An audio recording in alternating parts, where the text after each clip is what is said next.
What is up, everybody, man? Thank you guys for tuning in to another episode of the Power Hour with my main man in Puerto Rico, Mr. Jay Kinder. What's up, guys? What's up? What's up? Got my new Rev Share hat on. I love that hat. The Puerto Rico Rev Share hat. Puerto Rico Rev Share. Yep. Now we got the Puerto Rico version. That is awesome. Very, very cool. Reserving one for you when you come. I can't wait. I'm ready.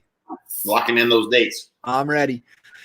Man, appreciate you guys tuning in. If you have any questions, comments, challenges, struggles, throw them into the comments. If not, we will definitely go down some rabbit holes. Man, I had an opportunity to jump on with GoGo last Friday. You know, she does her Friday mastermind with her tribe.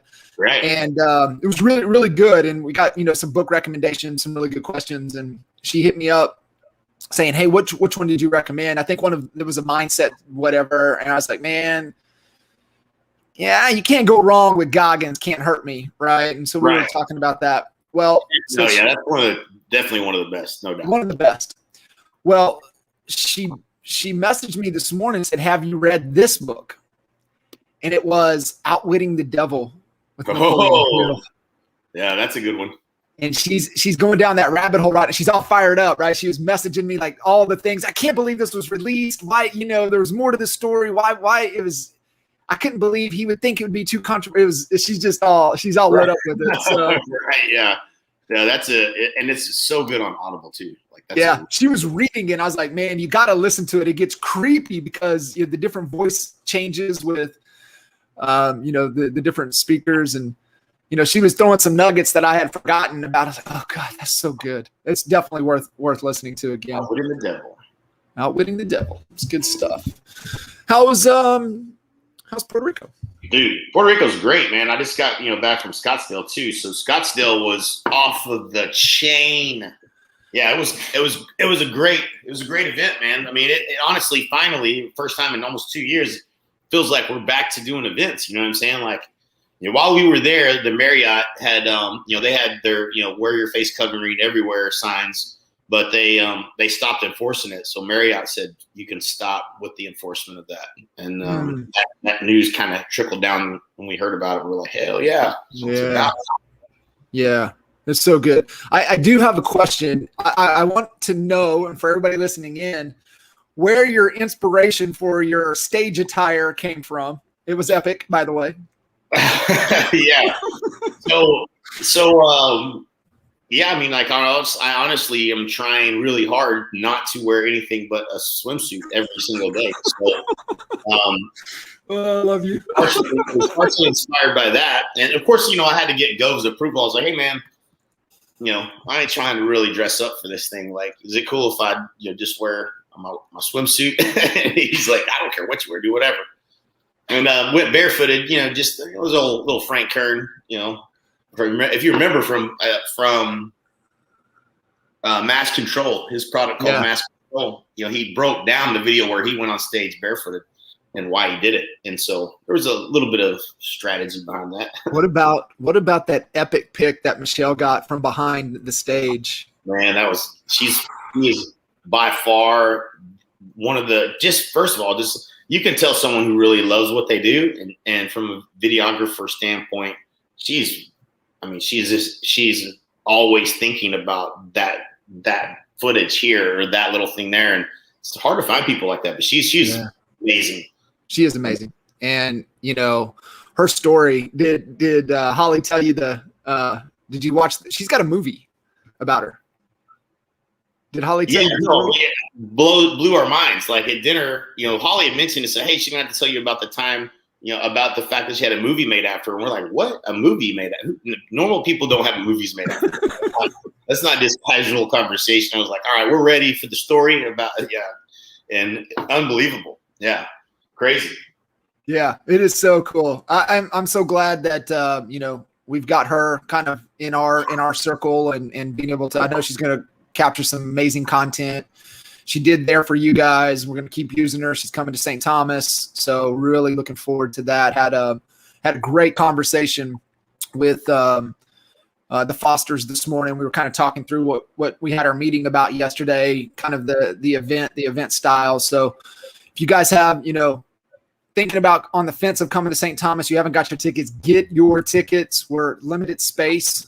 And so get those tickets. It's going to be an amazing 2 days in St. Thomas. We've got some incredible people that are going to be in the room, and really looking forward to. I'm even more excited after yesterday's meeting. Yeah, we have confirmed. Gene, Frederick, Brent, and James are going to be there. Amongst some other notorious characters that will be there. I mean, it's quickly becoming. This is a small group this is a small event. This was always intentionally not a large event, and so it is super limited. Just like everything else that these events that are going on are selling out. This one is sure to be sold out. So do not mess around with getting the ticket, because there's nothing about the room size. Yeah, can't do anything about it. So no, it's gonna be fantastic. I know we've got a few confirmed. 75, Mr. Hillsman, and I know we're 55 plus, so there's less than 20 seats left. And you guys know us; we don't ain't no scarcity tactics with us. We just tell you how it is. So, right.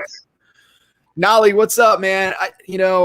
I really appreciate, Nolly sent me a message a few weeks back and said, man, that he just hadn't, fully dove into the content and the things that we're doing. And he said, I'm going to make a commitment to be present in the trainings. And he showed up, he's adding value. And I can't say enough how much we appreciate that.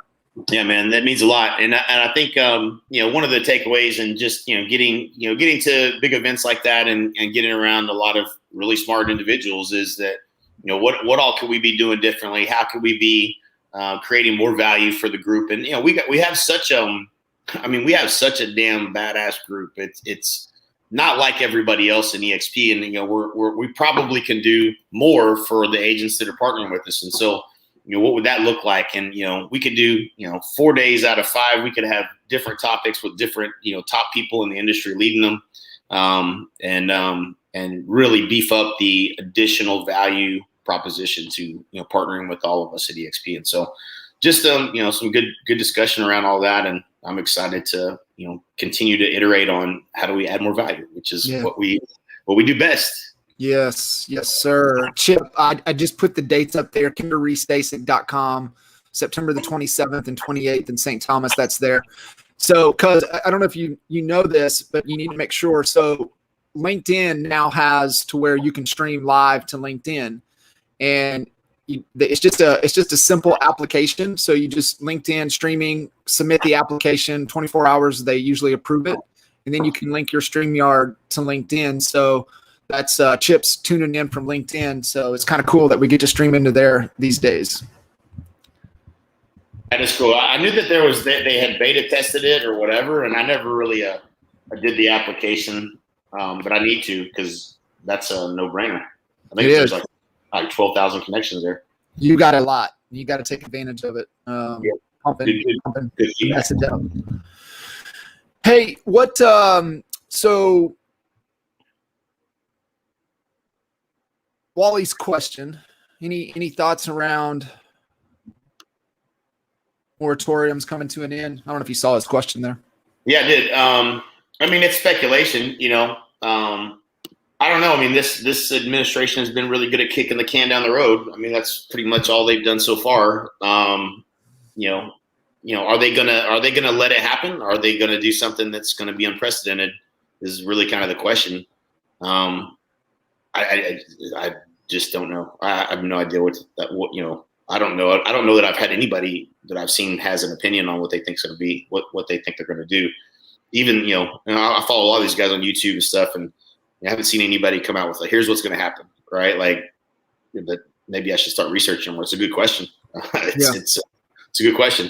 I don't think they're going to let, any of these houses go into foreclosure. Not the original, a lot of those loans, a lot of the structure of those deals were that, you're accumulating and you have to pay it off. You have to pay that amount back and then start making your payments again. Well, hell, ain't nobody that's struggling to make payments can do that. That's the dumbest thing I've ever heard of. So, if that's, I would think those things they would have to change or not allow those to they'll probably make the mortgage companies tack it onto the back, which is what they should have done anyway. But, right. We'll see, we'll see what they do.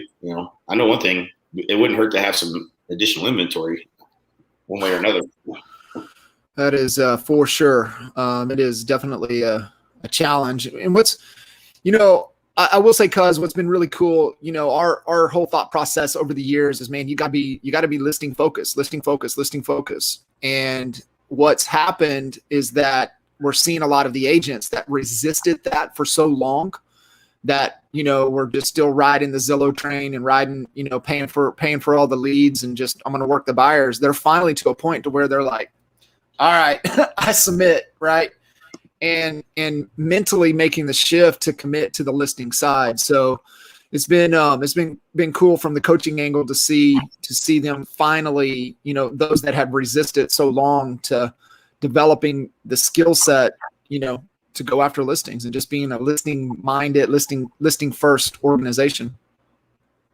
Right. We've got the one and only Mr. Cliff Freeman on Expert Mentors Live with us tomorrow. So that may be a good question for old Cuz Cliff. Yeah. Yep.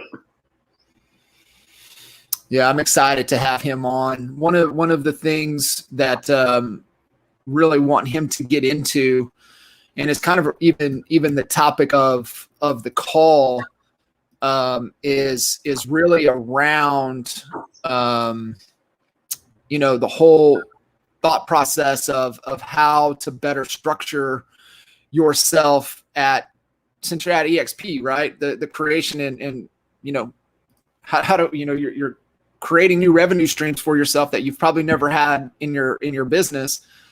How do you structure it the right way to protect yourself and be able to keep it? And, I can't think of anybody better to have that kind of conversation with than Mr. Freeman. Yeah, there's no doubt. He definitely probably has an opinion. That's for sure. He definitely will. It'll be gold. Down market listings are the greatest opportunity in real estate business outside of rev share. Yep. It really is, man. It's getting to the conversations that we would have in Aspen, in Acapulco, and it's like you guys have to focus on leadership and listings. I mean, that's the two key drivers for your business is really focused on that. So Mr. McCarthy, yes, sir. First week of December. So we've got, we'll be back. We'll be in Frisco, Embassy Suites, the first week of December. I don't know if the site is updated yet, but I know it's in process of being updated. So we'll have all of that for you. Yes, sir. We're going to get Kinder out of Puerto Rico to come visit us for a few days. Come on up. Oh man. Cuz any other awesome takeaways in all the conversations in either Scottsdale or the conversations I know that you've been having with agents all over the planet these days? Yeah, man. I mean, this Scottsdale was incredible. There's just it was a really large group of abundance-minded folks that were all on board to add value and really across revenue share groups just came together as one big fire. Honestly, it was really cool to be in that collaborative place again. But nothing just astronomically different than what we've all been doing. We're just all looking for ways to add more value. I think the reality is a big event's probably in our future. Brent's been killing it, but like, we with just within our group, we could put on an event. Now, the problem is not that it's a problem, but if you're doing an event to just do an event, that's one thing. If you're doing it because you know that you can bring some additional content, things that aren't being shared, and really bring the whole quality up a level, which is what I believe that with the group we have, we could easily do. It's kind of fun to, kind of think, the biggest problem with selling events was, you had to have marketing and the sales team to do it. Not the case now. So it's a lot easier today than it has been in the past. So there's, I think, some more clarity around that, is probably in our future was good, but nothing unexpected for sure. I laugh, I smile, I should say, because on my board, it's been on my damn board for a while. It says EGS 2022 fall. And then I just have I have a person in mind that we can model after, but also who is really important with events, as you know, right? Who can orchestrate and put it all together so it's not heavy on one person. So it has to have the right team. So it's funny you say that because it's definitely on the board. Yep. Let's do it. Pierre, yes, sir. Man, I've had, and I'll share the backstory. So Dan Sullivan released his book, Who Not How, in the end of last year. And it just finally clicked for me that whatever we're wanting to accomplish, not going to get there trying to muscle through it on our own. It takes a bunch of who's. And so, we understand the salary cap game. And so you only have X amount of dollars to put the best team on the field.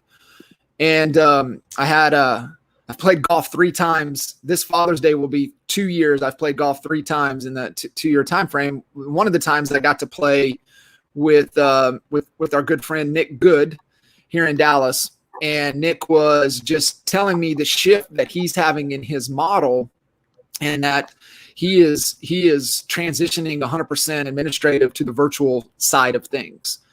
And we started talking about Justin Nelson and talking about Sphere Rocket.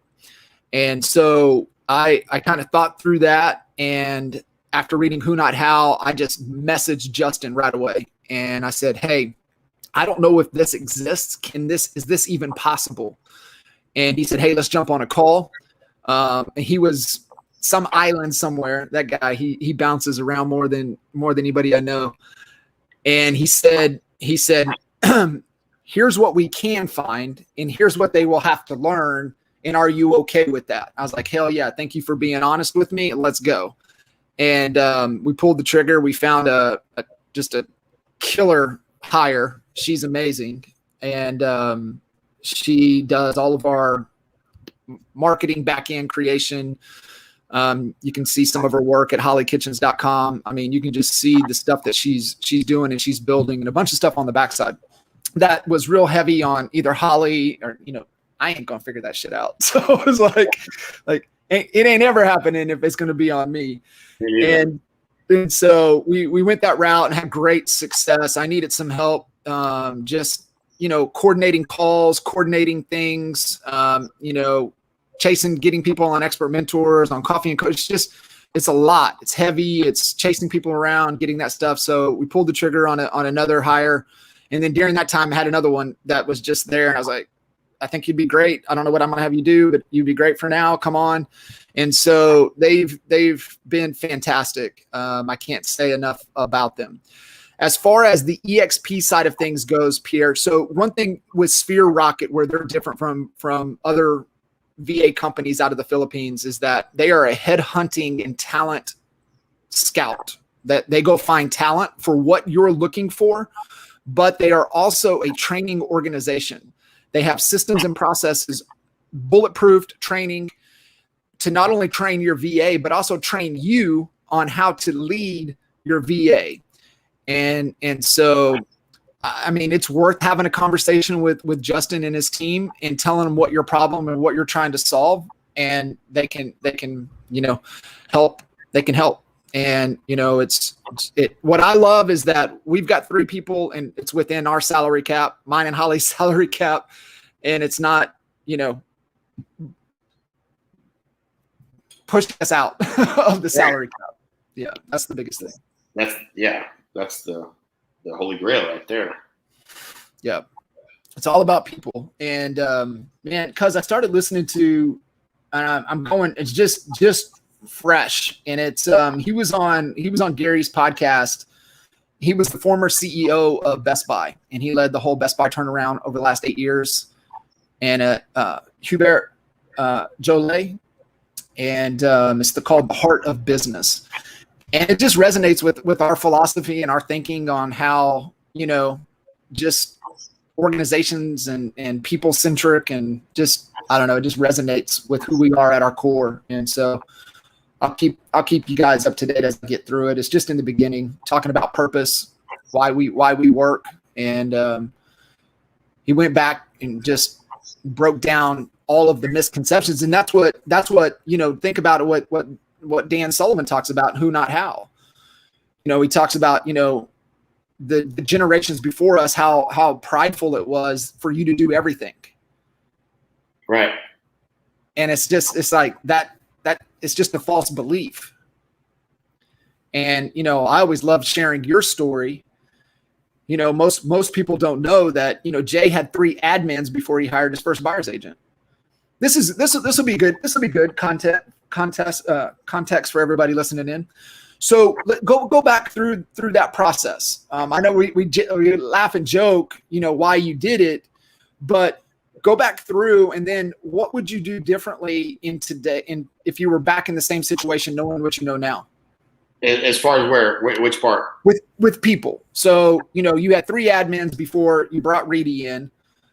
What caused what I would do? I love the question. So going back, what I would do is I would have at least gone to 4 or maybe 4 admins at least. And then I probably would have hired a showing assistant model for the buy side, as opposed to just hiring 3 or 4 buyer's agents to come on board. I think that knowing what I know now, I would have had an ISA on the buy side, and I would have had a showing assistant, and I would have had an office manager probably that would have been licensed, that would have met with every client, and that would have been able to give the presentation on the buy side, communicate that, where I didn't have to be the one doing that. An ISA making the calls, showing assistant doing the showings, because there were so many people that I could hand off, you know what I'm saying, to, and especially the first, at first, I mean, Reedy was closing 6 to 8 deals a month, not because he was making any calls, because I was handing him all the buyers. And so, that was, I would have monetized it differently if I was going to do it again. I don't know that I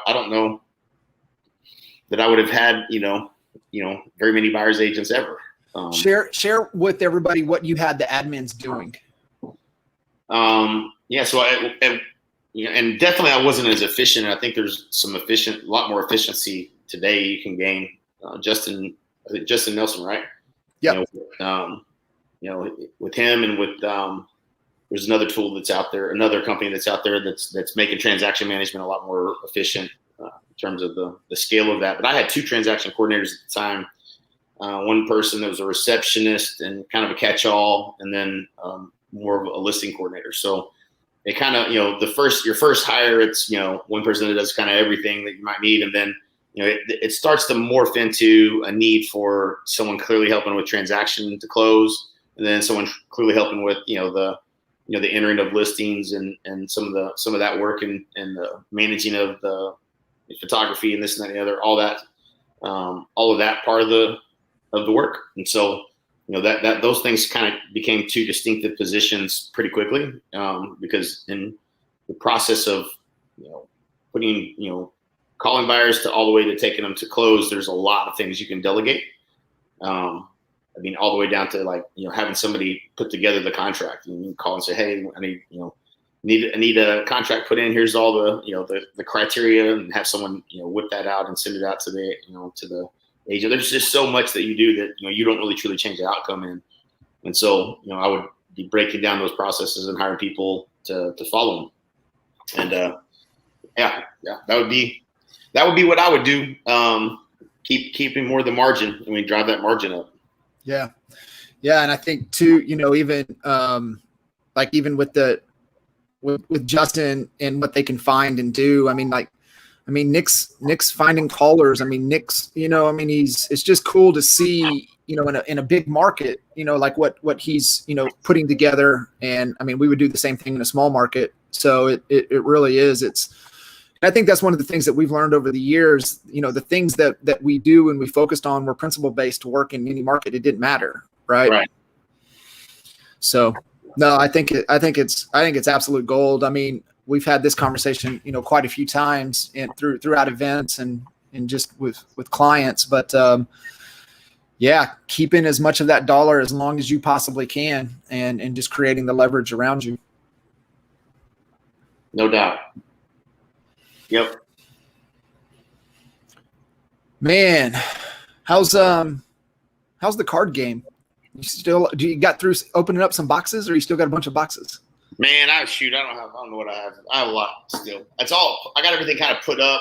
I'm still probably 8 months out from my shipment coming back from PSA graded. So that'll be interesting. Prices are the crazy stuff is kind of starting to level off a little bit, which is kind of expected because the counts of cards and population counts is what kind of determines whether something's going to stay at really the ridiculous prices or not, because it's supply and demand. Right. But yeah, they're still crazy. It's crazy. It's nuts how expensive and how many hobbyists there are out there that are really into it. Did you go down the rabbit hole with Gary and the V friends and? Oh yeah. Yeah, unpack that a little bit. I'm curious. Yeah. Not very many people are probably really paying attention to NFTs and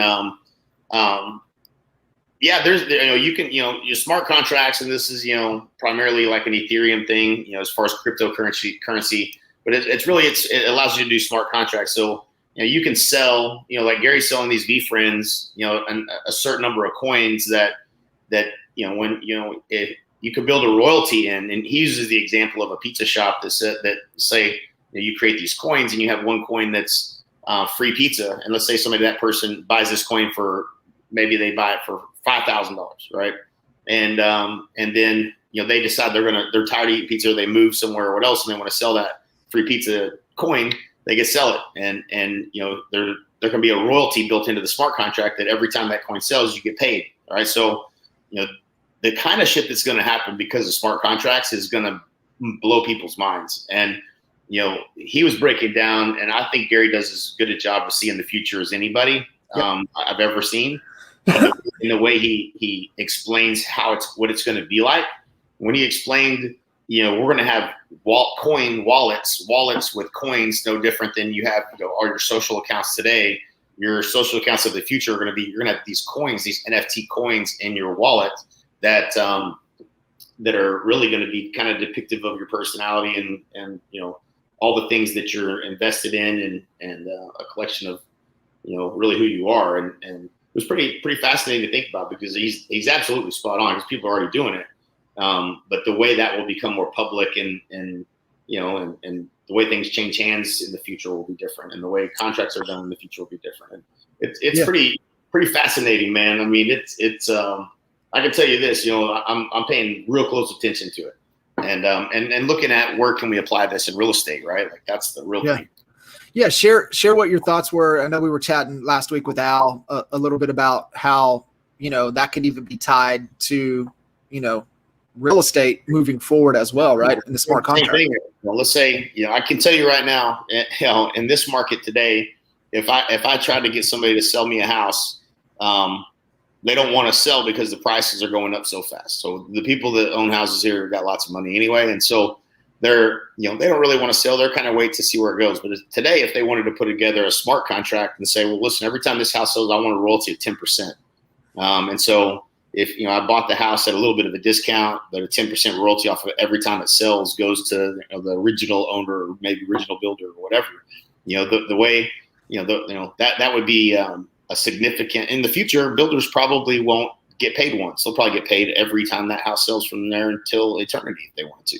And so, it'll be very disruptive and interesting how it plays out, and what are the best strategies, for it. But it's exciting to think about, That is, man. Just think about that, right? Right. That the builder, especially with the margins being, shrunk with the building costs, that if they did have a smart contract, they're like, okay, we're going to take a little bit of a hit here, but we're going to recoup that, because we're in for the long game. This, especially think about it if you're in the, first home buyer market, new construction. Right. And then they're tied to that with the smart contract where every time it sells every 3, 4, 5 years, they're getting a bump on it. Right. It's fascinating. Yeah. Makes me want to build houses. I was thinking about Kurt Singer. So got to spend a little bit of time with him. But what he's doing right now, he's got into this little niche in it's Arcadia. I don't know if you remember Arcadia up there east of Edmond. So yeah. Arcadia is it's a 1 mile square is the actual Arcadia city. But the area of Arcadia, that's where everybody moves out of Edmond that has a lot of money that wants on land. They move around Arcadia. Nobody moves into Arcadia. Well, he's become acquaintances with the mayor of Arcadia. And so he's gone in and they're finding the rundown properties, because there's quite a few rundown properties. He's going in there with the help of the Arcadia city, ripping out the old property, putting brand new construction in. I was like, dude, you're on to something. And he's like, he goes, I'm I built a relationship, and our goal is to rebuild this whole 1 mile square city. And he goes, I'm going to be a part of it. I was like, good for you. That's badass. Good for you. Good for you. What's up, David? Oh man. I got a chance to chat with the McCarthy's yesterday, and they were sharing us because they were Cabo and then in Arizona as well. And I said, hey, what's the difference? He said, the big difference was that Cabo people were just as fast as they could get out on a boat. He said in Arizona, what it made it really special is that nobody wanted to go anywhere. Everybody stayed right there. So there were a lot more human interactions, which had a lot more conversations, which had a lot more energy, which had a lot more excitement. Right. I was like, got it. So that's pretty cool. Pretty cool. Oh, man. What's up, fellas? So if you guys have any other questions, throw them in here. I know we chatted about it at the beginning. If you are, thinking of joining us in St. Thomas, maybe less than 20 tickets left, 20 seats left. So get that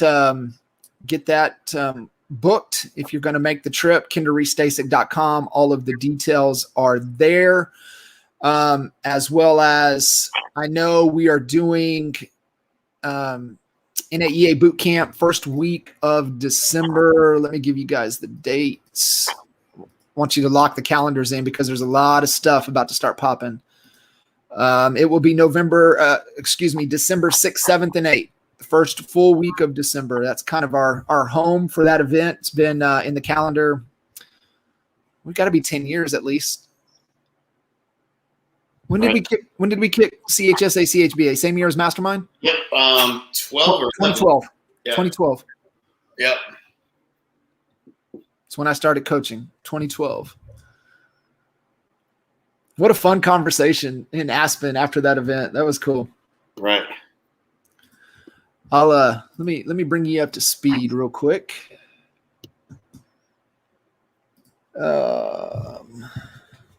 So 1, 2.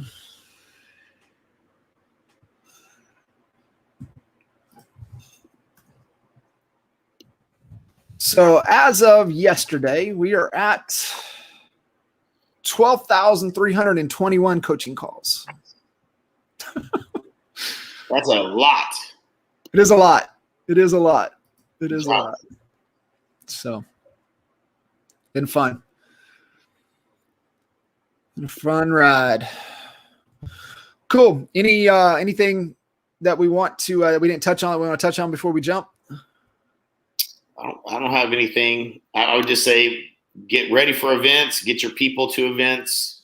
You know, that's the name of the game, man. All I know is that anybody that brought somebody to that event, the close rate had to be 100%. Like it was just it collapsed this time for people.